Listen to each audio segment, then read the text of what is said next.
الله الرحمن الرحيم.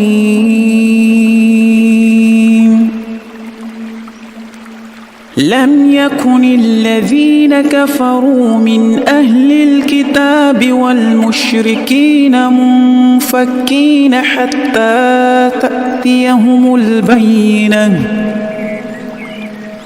رسول من الله يتلو صحفا مطهرة فيها كتب قيمة.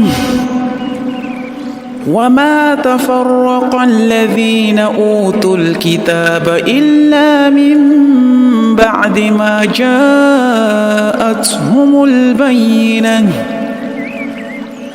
وما أمروا إلا ليعبدوا الله مخلصين له الدين حنفاء ويقيموا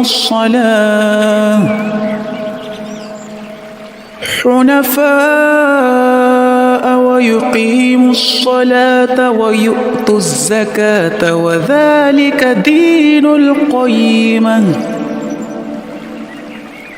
إن الذين كفروا من أهل الكتاب والمشركين في نار جهنم خالدين فيها، أولئك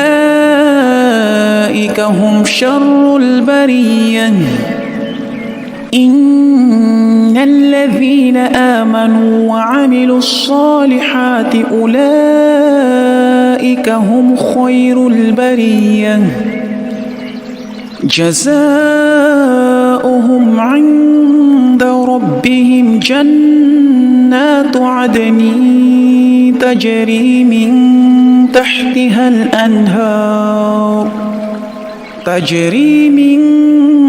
تحتها الأنهار خالدين فيها أبدا، ورضي الله عنهم ورضوا عنه، ذلك لمن خشي ربه.